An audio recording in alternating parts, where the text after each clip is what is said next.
Hello everyone! Let's see how I clip, organize, and process through my parts while painting. NewType is a fast and reliable source of Gunpla supplies in the US. For my fellow Canadians, our Gamma Hobby offers the largest stock of kits, tools, and paints. Alright, so at the moment I've got 3 trays, I guess, of parts that I need to paint. I usually paint the inner frame first, just because it takes a few more layers if I'm doing metallics, and also they're just easier to paint and it's a good kind of warm-up. So I do realize that I've kind of got a slight problem here. Normally I always used to put my empty foam in my big booth that I had back in Korea. When I finished painting, like, I would put the unpainted parts here and then stick the painted parts in the booth so that it can kind of take away some of the smell, and it's just easy to paint within the booth and then like put the stick right into the booth. My booth is very small now, so I'm gonna try that and see how it goes. If it doesn't work well, I always run some cleaning thinner through my airbrush before painting, just to clear it out and see before pouring paint into the cup if there's any problems like clogging. This is my first time using this primer, and I feel because the 1000 grit is a bit finer that I have to paint 2.5 layers on to get good coverage. I normally use a Korean primer which doesn't provide a grit, but it is a lot rougher and requires less layers. I airbrush the bottom, side, angles, and top of the part. I go into a lot of details on how I airbrush in my airbrush tutorial if you're interested. I want to just show you how I progress through my parts. So basically unpainted is here, painted is here. I've got the letter here, and then as I go, I stick them back on, and you'll see they're a little further apart because they are painted and I want to avoid any of the pieces hitting each other. I have a few parts on the side which I've clipped in a way that after they dry, I will take out the piece and then re-clip them on another side to kind of spot paint the part that has been clipped, just in case they show up. I don't do that for all the pieces. You can see the parts that don't go into the completely painted lineup are going to get some time to dry before I re-clip and spot paint them. Some people have said they use blue tack, but I don't think that is viable for all parts like this weapon, and I also find pulling out the right amount, shaping, sticking, and removing blue tack a lot more work than this. You can see I have to adjust the air pressure a bit, going from painting a whole piece to a little spot. I also always try to clarify in my videos that this is the way I paint, and I'm sharing it so you can look into my process. I'm not saying it's the best or only way. I also do things a bit differently depending on the kit, how many pieces there are, and whether it's plastic or resin. You can also see that as I paint, I sand off num marks I miss and remove any dust or residue. So I've maxed out one of my foam. I still have some left on this one that are unpainted. I'm just gonna pull out this letter and put it on the edge, and then pull out the unpainted ones. And then when I do paint them, I'm gonna line them up here just because it's easier to work with one foam on the table instead of 2. I also got a bunch of paint bottles off of Amazon. And these are 2 ounces, which should fit your regular small bottle of paint after it's thinned. Mixing up my paints. Labels for my paints. Dilute these paints. I did some painting off camera. All of these parts are going to be the metallic gray. I've pulled out a few parts here. I labeled it on the stick just for demonstration, but to be honest, if I were not painting for YouTube, I wouldn't really need to do this because there's so few parts and I can tell like what is what. And you can see here I wrote dark gray and it's from runner F. These ones are going to be a kind of brightish silver. It's from runner I, and I just wrote metallic, but it's going to be a bright metallic silver. And these ones originally came from runner H. They come from a runner that the rest of the parts will not be a metallic. So this is how I've organized the inner frame parts. And these are the color parts. The colors are all gonna stay the same. Basically what I do to keep all of this kind of like to be able to keep track is I don't prime all of them at once because then I might not be able to tell it what colors are what. I prime and paint from start to finish all of the colors that are going to be about the same, so like all of the metallics, and then I will move on to the rest, and I'll show you the process as I go on. You might not see it in the video, but I also want to share that I actually struggled a lot with my new setup. My space didn't feel organized right for painting. I didn't have enough desk space, and my booth just felt tiny compared to my old one. Since then, I've made some rearrangements, but there's still a lot to get used to. These are the parts that have been fully painted. These ones need to be reclipped and these ones are still unpainted. So I kind of just midway reclip the parts that need to be reclipped. They do get dry enough for that about 5 to 10 minutes after they've been painted. You can see here this part has been kind of unpainted.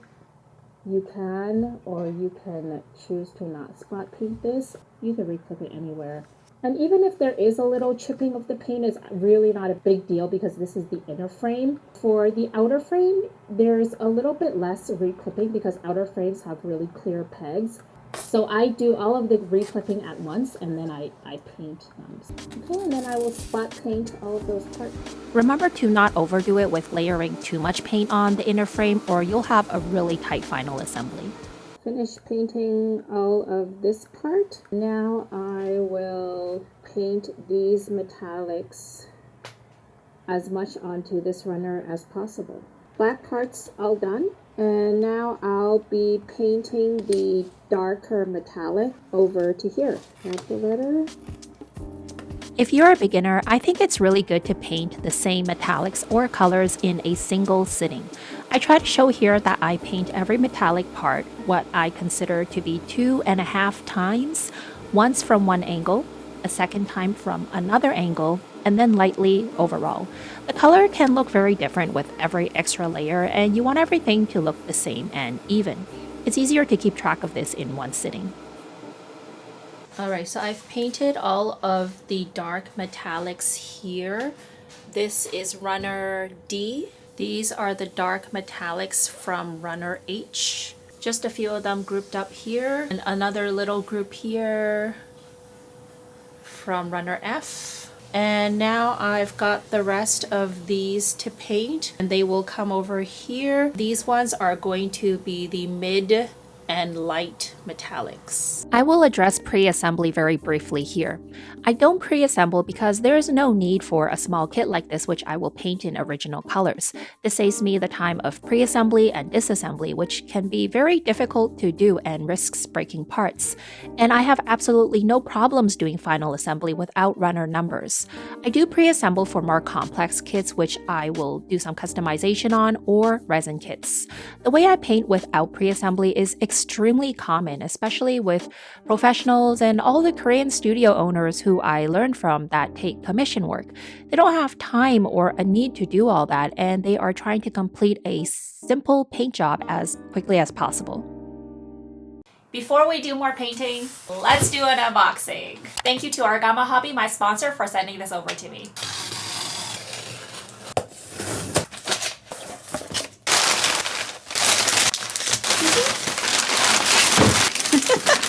Went crazy. My daughter wanted a Pikachu, sanding sponge and stick for airbrush cleaning.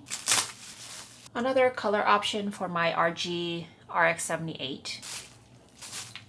This is quite a pricey paint, but I wanted to see if it would be good enough to replace my Kungs Perfect Silver, which is a silver that I really love and it looks really like a real metallic. I'm not looking for a chrome, just like a very realistic silver. Hallmark fit. I got a bunch of enamel paints for hand painting and I get them all in flat if possible because they don't slip and slide as much when you hand paint with them. Got a bunch of enamel paints and these are the metallics. A variety of gray which I think will be useful for my RGRX78. Some basic colors. A clear yellow because this is the only clear that I don't have. Cute. Pika pika. This is the haul and thank you again to my sponsor Argama Hobby for sending it over. Now let's get back to work. My absolute favorite silver is the Kung's Perfect Silver. It is a very thin paint that requires 4 to 5 layers, but the result is a super fine metallic that is very shiny and realistic. Most of the regular, cheaper Gaia metallic paints look more like cheap art store glitter, so I usually avoid them except for using under candy. But I noticed this extremely expensive Gaia premium silver plate and wondered if it could be a good replacement. I mean, it looks good as you can see on screen here, but I feel like only slightly better than my extremely cheap Korean IPP iron silver. You can compare it on screen in a moment with these parts. The rest of the metallics all done, and I even managed to get it all on one foam. Alright, now that all the parts are painted up, I am going to unclip them. That way I've got one more foam to work with. I do unclip the inner frame first because I won't top coat them. Yes, this is going to be a bit controversial and I don't usually mention it in my videos, but I've experimented a lot with top coating metallics, doing a very tacky coat, a wet coat, using different types of top coats, and nothing looks the same as the original metallic paint. The moment you top coat, you lose that kind of look of metal. I've had nearly no problems with not top coating them. This is how I do almost all the kits on my channel. I do always prime though. Now I will prime and paint the colors.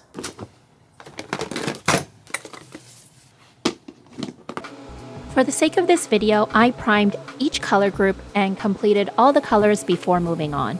It was partly to free up some foam, avoid having to label everything, and because I thought it might be easier for you to visualize the process.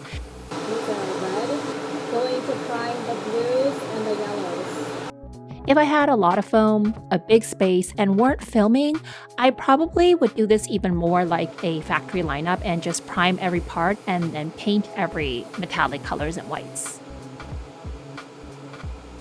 So after painting the reds on the part, I don't really like how it looks, even though it looked okay on the spoon for me. I think I'm gonna try one of these two. I have some other reds, but these are a little bit old and they're getting a little dry and hardening in the bottle. So I'm going to dilute these and see how they look. I painted this up, but I forgot to. So I like this red a lot better than before. And if you're wondering, this was the original red that I was going to go with. It's really orangey. And this is the IPPMS red. And so I mixed 5 drops of this to 2 drops of this to make this color. It's a little less of a deep red and it's brightened up a little bit more. Also, if you're interested, I keep all my painted samples labeled in a jar. I chose kind of softer and more pastel-y and mature colors rather than very bold and primary colors for this kit because I wanted it to look more like it was for an adult than a child, which is really what the RX-78 design is. I also really hate the color yellow, so I chose a very orangey color here. You'll notice I mix orange into almost all of the yellow paints I use. I actually wanted the colors to be even more pastel-y, but honestly didn't have any more energy to mix and change colors and just really wanted to complete the kit. So this is the last bit. I'm going to be painting the whites. I always try to paint from the easiest to hardest colors. It's especially helpful for beginners. Black is really easy to paint because you can paint 5 layers of black and it still looks like the same black. White is a bit harder because 2 layers of white can look very different from 3 layers of white, so it requires a bit more attention. Also, I used the Ultimate White, no reason in particular. I just wanted to try it and I didn't really need that much white and didn't want to buy like the big bulky bottle of white paint. I wanted to show the difference between 2 layers of white and 3 layers of white. Like, to me, it's a really big difference. A lot of people mentioned difficulty with doing final assembly without runner numbers. So I think that's going to be an upcoming video as I get close to completing this kit. What I'm going to do is pull out the parts that need to be decaled, add decals, put them back in their respective foam, top coat, and then unclip everything onto this and probably another tray. Wow. Wow. Thank you.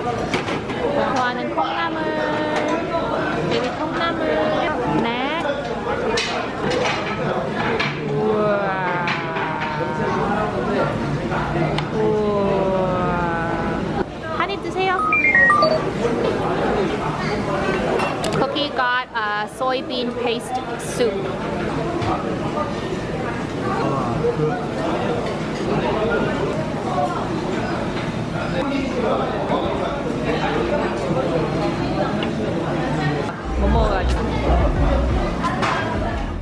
Would you like a peek into my uncut, real-time modeling and painting footage? To get a more extensive look into my build process, I offer extended videos of my Gunpla projects and more perks on my Patreon.